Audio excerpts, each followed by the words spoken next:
आदरणीय प्रधानाचार्य जी एवं सभी अध्यापक, प्यारे बच्चों, जैसा कि आप सभी को विदित है कि हम 77वां गणतंत्र दिवस आज मना रहे हैं।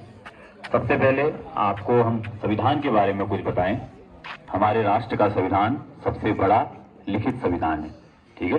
पूरे विश्व का सबसे बड़ा संविधान और सबसे लिखित संविधान जो है हमारे देश का है।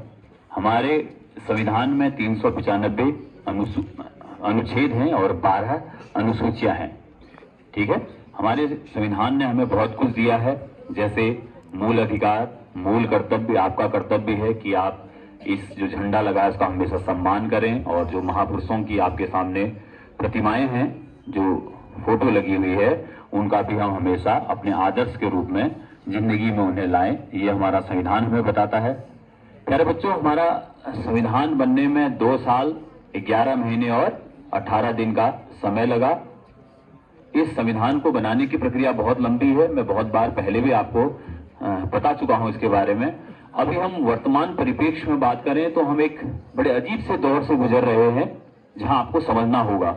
अभी सबसे बड़ा मुख्य जो बिंदु है या सबसे मुख्य जो विषय है, हमारे यहाँ समस्या ये है कि आप सब लोग उस दौर में जी रहे हैं जहां सबके हाथ में एक मोबाइल फोन है, जो आपके लिए सुविधा भी देता है तो कहीं कहीं आपको गलत दिशा में भी लेकर जाता है। आप मोबाइल फोन में जो भी आता है उसे सच मान लेते हैं। मैं कई बच्चों से देखता हूं, कई बच्चों से बात करता हूं, तो आपको याद रखना होगा कि सबसे पहले आपको शिक्षा ग्रहण करनी होगी। आपको बेहतर शिक्षा हमेशा किताबों से ही मिलेगी। क्या रील है, क्या रियल लाइफ है, आप उसमें अंतर तभी कर पाएंगे जब आप अच्छी किताबों का अध्ययन करेंगे। इसलिए आपके पास जो किताबें हैं, या भविष्य में भी जब आप आगे बढ़ेंगे तो आप इस दौर में चले जाएंगे। अभी पूरे विश्व में बड़ा अजीबोगरीब दौर चल रहा है। जैसा आपने सुना होगा, अमेरिका के राष्ट्रपति डोनाल्ड ट्रंप से लेकर भारत में भी या सब जगह अभी समाज उतने अच्छी दिशा में नहीं जा रहा है जिस दिशा में जाना चाहिए। और आप भी इस मोबाइल फोन के जरिए उस हवा में बह सकते हैं या उस हवा के साथ बह सकते हैं जहां आप बह सकते हैं। हमें कोशिश करनी है राष्ट्र को एक बनाना है। हम नारा लगाते हैं, हमारा राष्ट्र एक है, हमें जाति भेदभाव नहीं करना चाहिए। उसके लिए आपको सबसे पहले क्या करना होगा, आपस में अपने समाज में सबको एक साथ लेकर चलना होगा, तभी एक बेहतर राष्ट्र का निर्माण होगा। आपको एक प्रसंग सुनाता हूं। सामने महात्मा गांधी जी की फोटो लगी है। महात्मा गांधी जी के द्वारा सविनय अवज्ञा आंदोलन शुरू किया गया 1930 में। ये सभी जानते होंगे, कक्षा 10 के बच्चों ने एग्जाम देने हैं, वो सब बोल रहे हैं, सुन नहीं रहे हैं, उनके काम आ सकता है। 1930 में महात्मा गांधी जी द्वारा सविनय अवज्ञा आंदोलन किया गया। सविनय अवज्ञा का मतलब ही है कि हम आपसे अब विनय नहीं करेंगे, यानी कि आपकी आज्ञा का पालन नहीं करेंगे। यदि किसी की आज्ञा का पालन नहीं करना है तो क्या होगा, उनके द्वारा जो नियम बनाए गए हैं उनको आप तोड़ेंगे। इसलिए गांधी जी द्वारा क्या किया गया, नमक सत्याग्रह शुरू किया गया। पहले नमक बनाने का अधिकार किन्हें था, केवल अंग्रेजों को था। तो उसके लिए क्या निकालेगी, दांडी यात्रा निकालेगी। कक्षा 10 में पूरा एक पाठ है, एक राष्ट्रीय आंदोलन करके एक पूरा चैप्टर है, उसमें सब कुछ दिया हुआ है। दांडी यात्रा निकाली गई, ठीक हो गया, नमक सत्याग्रह जिसे कहते हैं, नमक बनाने के लिए। तो उसके बाद जब देखा कि लाखों करोड़ों लोग गांधी जी के समर्थन में आने लगे तो अंग्रेजों को बड़ी चिंता हुई। उनके द्वारा एक गोलमेज सम्मेलन आयोजन किया गया। गोलमेज सम्मेलन आपके इसमें भी है। 1931 में द्वितीय गोलमेज सम्मेलन में महात्मा गांधी जी उसमें शामिल होने गए। द्वितीय गोलमेज सम्मेलन में जब गए तो बुलाया इसलिए गया था कि महात्मा गांधी पे सब लोग दबाव बनाएंगे, ठीक हो गया। गोलमेज सम्मेलन हो रहा है, सब लोग कोट पैंट पहन के, आप खुद विचार कीजिए या एक कल्पना कीजिए, सब लोग कोट पैंट पहन के बड़े जबरदस्त बने हैं और एक आदमी आता है धोती में आता है, सारे कैमरे सबके सब लोग, आप किसी अच्छी किताब में पढ़ेंगे तो सबके लोग उन्हें देखने लगे। जबकि उन्हें बुलाया गया था इसलिए कि हम उन्हें क्या करेंगे, प्रेशर में लाएंगे या उनको क्या करेंगे, दबाव में लाएंगे और उनसे कहेंगे कि अपना आंदोलन समाप्त कर दो। लेकिन ऐसा नहीं हुआ। महात्मा गांधी जो एक सिंगल धोती में रहते थे, आपने फोटो में कहीं पर भी देखा होगा, महात्मा गांधी जी आपको एक धोती में नजर आएंगे। वो धोती में इसलिए रहते थे, मैं पहले भी बताया हूं, जब उन्हें पता चला कि हमारे देश में कई महिलाओं के पास तो कपड़े ही नहीं है, और वो एक उनके आंदोलन में एक दिन कुछ महिलाएं धोती पहन के आती हैं, उसी धोती को अगले दिन कुछ और महिलाएं पहन के आती हैं, तो उस दिन उन्होंने प्रण किया कि वो अपनी जिंदगी भर एक ही धोती पहनकर रहेंगे। ये होता है व्यक्तित्व। आपको दुनिया से हटके कुछ काम करना है, यानी कि जो चल रहा है उससे यदि आप हटके काम करोगे तो ही आज इस दुनिया में आप अमर हो गए। इस दुनिया में अमर हो गए या अपना नाम कर पाओगे। इस दुनिया में वही अपना इतिहास लिख पाया है जो अकेले चला है। महात्मा गांधी जी के बारे में कुछ भी कह देना बहुत आसान है, या किसी भी डॉक्टर भीमराव अंबेडकर के बारे में भी आपने सुना होगा। ठीक है, डॉक्टर भीमराव अंबेडकर के पास सारी जितनी विश्व की जितनी भी यूनिवर्सिटियां हैं उन सब की डिग्रियां थी। उन्होंने संविधान निर्माण में महत्वपूर्ण भूमिका निभाई, क्योंकि हमारे संविधान का जो अंतिम अनुच्छेद है क्या है, संवैधानिक उपचारों का अधिकार, उसे क्या कहा गया, संविधान की आत्मा कहा। किसने कहा? डॉक्टर भीमराव अंबेडकर ने कहा। मैं आपको यह बताना चाह रहा हूं, सुभाष चंद्र बोस, भगत सिंह, आप किसी को भी लीजिए, वो उनके साथ नहीं बहे जो। आज हम सभी यहाँ भारत के गणतंत्र दिवस के पावन अवसर पर एकत्रित हुए हैं। यह दिन हमारे देश के इतिहास में स्वर्णिम अक्षरों में लिखा गया है, क्योंकि इसी दिन सन 1950 में हमारा संविधान लागू हुआ और भारत एक संपूर्ण गणराज्य बना। 15 अगस्त 1947 को हमें आजादी तो मिल गई थी, लेकिन 26 जनवरी 1950 को हमें अपनी पहचान मिली, एक संविधान, एक लोकतंत्र और एक समान अधिकारों वाला राष्ट्र। हमारे संविधान ने हमें न्याय, स्वतंत्रता, समानता और बंधुत्व जैसे अमूल्य मूल्य दिए हैं। भारत का संविधान दुनिया का सबसे बड़ा लिखित संविधान है। इसे बनाने में लगभग 2 वर्ष 11 माह और 18 दिन का समय लगा। इसके प्रमुख शिल्पकार डॉक्टर भीमराव अंबेडकर थे, जिनका योगदान हम कभी नहीं भूल सकते। उन्होंने ऐसा संविधान बनाया जो हर नागरिक को समान अधिकार देता है, चाहे वह अमीर हो या गरीब, स्त्री हो या पुरुष। एक छात्रा होने के नाते मैं ये गर्व से कह सकती हूँ कि हमारे संविधान ने लड़कियों को भी समान अधिकार, समान अवसर और समान सम्मान दिया है। आज की भारतीय नारी केवल घर तक सीमित नहीं है, बल्कि वह शिक्षा, विज्ञान, खेल, राजनीति और अंतरिक्ष के क्षेत्र में देश का नाम रोशन कर रही है। जब हम तिरंगे को सलामी देते हैं तो हम उन महान स्वतंत्रता सेनानियों को याद करना चाहिए जिन्होंने अपने सपनों से पहले देश को चुना। भगत सिंह के साहस, रानी लक्ष्मीबाई के अदम्य वीरता ने हमें सिखाया कि देशभक्ति शब्दों से नहीं, कर्मों से साबित होती है। आज का भारत युवा भारत है। हम छात्र इस देश के भविष्य निर्माता हैं। अगर हम मेहनत करेंगे, ईमानदारी से पढ़ाई करेंगे और कर्तव्यों को समझेंगे तो कल भारत और भी मजबूत बनेगा। एक जिम्मेदार नागरिक होने के नाते हमें यह याद रखना चाहिए कि संविधान का सम्मान करना, देश के नियमों का पालन करना, स्वच्छता और पर्यावरण की रक्षा करना और समाज में समानता और भाईचारे को बढ़ावा देना हमारा कर्तव्य है। गणतंत्र दिवस हमें याद दिलाता है कि नमस्कार, मेरा नाम भास्कर बंधन है, कक्षा 8 का छात्र। आज आपके सामने कविता प्रस्तुत करना चाहता हूँ। आज का दिन है बड़ा महान, झूम उठे हर भारत का इंसान, तिरंगा लहराए आसमां में, सब मिलकर गाए जयगान। वीरों ने देश को आजाद कराया, संविधान ने हमें अधिकार दिलाया। हम सब मिलकर आगे बढ़े, सच्चाई और मेहनत से जुड़े, गणतंत्र का ये पर्व मनाए, नए सपने की राह सजाई। जय जय हिंद कहे, गर्व जताए, भारत माँ का सर ऊंचा उठाए।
धन्यवाद।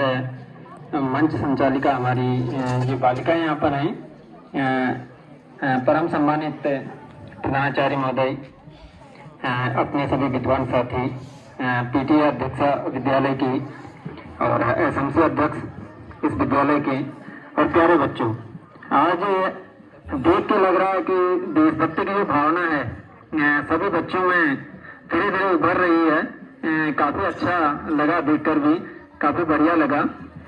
तो आज का जो दिन है हमें ऐसे ही नहीं मिला है।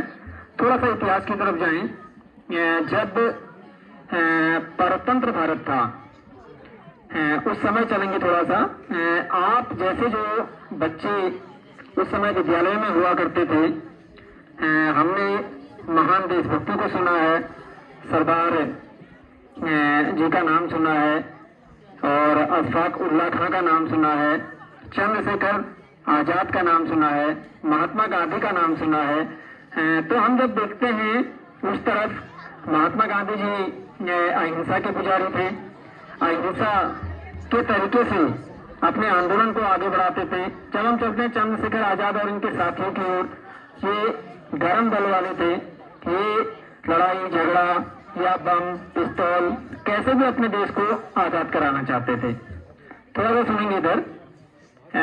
जब परतंत्र भारत में अंग्रेज शासक यहाँ पर थे, अपने जो देशभक्त थे, अपने देश के जो नागरिक थे, उनके मन में एक ही विचार था कि देश हमारा है और शासन दूसरे देश वाले करें, ऐसा हमें मंजूर नहीं। जब देश में निरीक्षण करने के लिए अंग्रेज अधिकारी वहां पर आया करते थे तो गुड मॉर्निंग या गुड इवनिंग या गुड आफ्टरनून कहना होता था, लेकिन जो देशभक्त थे उन्होंने कभी ऐसा नहीं कहा। उनको जानकारी थी हमारा देश है, हमारी भाषा है और हमारे विचार चलेंगे। जब भी कोई अंग्रेज अधिकारी कक्षाओं में निरीक्षण के लिए पहुंचते थे तो एक ही नारा उन देशभक्तों के मुंह पर होता था, वंदे मातरम। तो इस वंदे मातरम शब्द ने आजादी के इतिहास में एक बहुत बड़ा आंदोलन खड़ा कर दिया। जो भी छात्र वहां पर वंदे मातरम का उद्घोष करते थे उनको अंग्रेज लोग पकड़ के सीधे जेल में डाल दिया करते थे।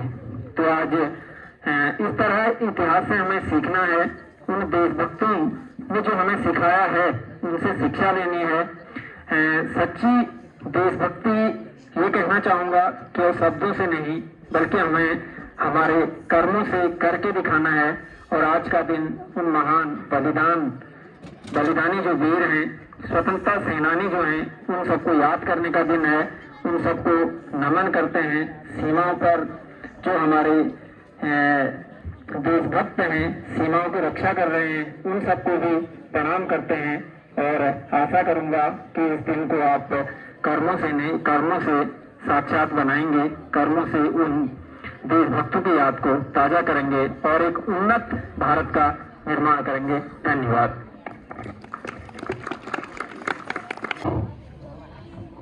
बच्चे जो हैं इधर उधर ध्यान उनका भटक गया है।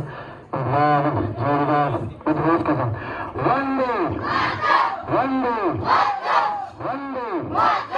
धन्यवाद।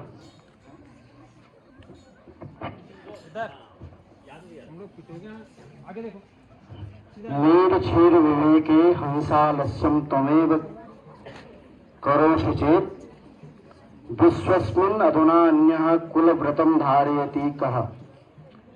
एक श्लोक है और इसके माध्यम से हम इस दिन की भूमिका या दिन के महत्व को जान सकते हैं। आवाज नहीं गई, फिर भी नहीं समझना। ये जो नीर शीर वाला जो मैंने अभी एक श्लोक बोला कि इसका मतलब यही है कि नीर क्षीर को जो अलग करने की जो क्षमता है वो एकमात्र ऐसा प्राणी है, जीव है, वह है हंस। अगर हंस ही ये कह दे कि मैं अगर नीर क्षीर को अलग करने में मैं समर्थ नहीं हूं या मैं आलस्य करूंगा तो फिर करेगा कौन? समस्या तो ये है। फिर आवाज कर रहे हैं, फिर आवाज कर रहे हैं, कोई मतलब ही नहीं, कहां से क्या चल रहा है। बात तुम्हारे लिए ही कही जा रही है, आप लोगों के लिए ही बात कही जा रही है कि नीर छीर का जो विवेक है वो हंस में है, और हंस ही ये कह दे कि मैं इसमें असमर्थ हूं या मैं बाद में करूंगा, तो बात नहीं बनेगी। ये बात वही है जब मैंने कल मैसेज दिया है ग्रुप में कि आप लोग तैयारी नहीं हो पाई है लेकिन अपने स्तर से तैयार होकर के आए हैं, तो आपका कर्तव्य है, जिस प्रकार से हंस का कर्तव्य है कि वो जो जिस विषय में या जिस बात पर वो निपुणता उसमें हासिल कर रखी है, जिसमें वो पारंगत है, सक्षम है, वो उसको करे। तो वैसे ही आप विद्यार्थी हैं, वैसे ही हम शिक्षक हैं, वैसे ही एक किसान है, एक नेता है, राजनेता है, या गांव का प्रधान हो या कोई भी, सबके अपने पास जिम्मेदारियां हैं, सबके अपने कर्तव्य हैं। अगर वो कर्तव्यों का पालन करता है तो मैं समझता नहीं हूं कि ये नियम जो है कोई काम के हैं, स्वयं नियम बनते जाएंगे, अपने आप जो है हमारा देश प्रगति के मार्ग पर चलेगा। प्रत्येक व्यक्ति को हम अपने कर्तव्य की ओर ध्यान में रख करके, अधिकार नहीं कर्तव्य, अधिकार तो मिल ही जाएंगे, अधिकार तो अपने आप ही रहेगा, अगर अपने कार्य में सही कर रहे हैं तो आपको मिल जाएगा। आज मैं देख रहा 2-3 बच्चे हुए, मेरे बहुत प्रशंसा हुई, अंदर से हर्ष हुआ कि 2-3 बच्चों ने, एक बच्चे ने तो 4 बार यहाँ पर प्रतिभा किया। बहुत आज मैं अभी मनीष सर से बात कर रहा था कि अगर कुछ पेन इत्यादि होंगे कुछ तो जिसको आज पुरस्कार दिया जाएगा। क्यों दिया जाएगा? अरे भाई उसके लिए भी वही मैसेज था, वो 4 बार क्यों आया आगे? आपके लिए भी वही है, सबके लिए वही। अरे आपको होना चाहिए कि मैं किस माध्यम से मैं मंच में आ सकता हूँ, आ सकती हूँ। कार्यक्रम का संयोजन कर रही बालिकाओं का बहुत बहुत धन्यवाद। आज 26 जनवरी के मौके पर गणतंत्र दिवस, जरा शांत हो जाएंगे आप लोग, थोड़ी देर के लिए शांत हो जाएं।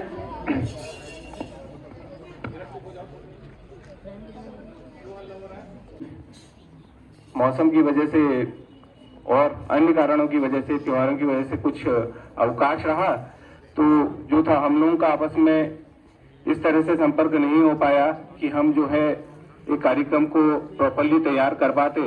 लेकिन जैसा कि आप लोगों को विदित ही था, पता ही था कि 26 जनवरी का कार्यक्रम तो होना ही होना था, और 26 जनवरी के दिन गणतंत्र दिवस का कार्यक्रम भी होना था, और उसके लिए जो था आप लोग वैसे भी तैयार रहने चाहिए थे।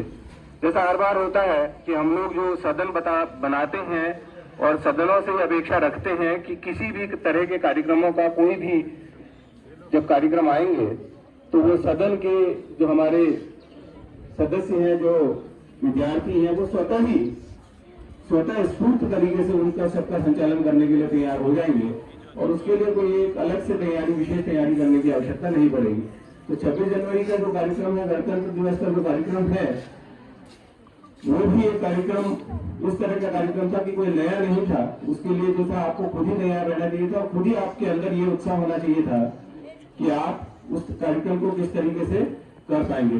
क्या जो भी है, जितने भी यहाँ पे कार्यक्रम हुए, जैसे भी तरीके से यहाँ पे कार्यक्रम हुए, उन सबको भी यहाँ पर जो है बहुत बहुत धन्यवाद है, बहुत बहुत उनकी सराहना की जाती है इस मंच से कि उन लोगों ने जो है एक संक्षिप्त समय में यहाँ पर आगे आकर अपनी प्रतिभा का परिचय दिया और अच्छी तरीके से इस कार्यक्रम को संपन्न कराने में अपना योगदान दिया। हर बार हम लोग यहाँ पर कहते हैं कि आज के समय में जिस समय आपको कंटेंट की आवश्यकता पड़ती है, तो कंटेंट तो बड़ा रेडिली अवेलेबल है। आप जो है एक बार में बोलेंगे, अपने फोन में जो कहीं पे सर्च करेंगे, नेट में सर्फिंग करेंगे, तो आप बोलेंगे 26 जनवरी के लिए आपको कोई भाषण चाहिए, वो भाषण भी मिल जाएगा। 26 जनवरी के लिए आपको कोई कविता चाहिए, वो कविता भी मिल जाएगी। और 26 जनवरी के लिए आपको कोई गीत चाहिएगा तो वो गीत भी मिल जाएगा। आसान है कंटेंट को ढूंढना, लेकिन उसको प्रेजेंट करना जो हो जाता है वो बड़ा कठिन हो जाता है। मैं हर बार ये कहता हूँ कि चलिए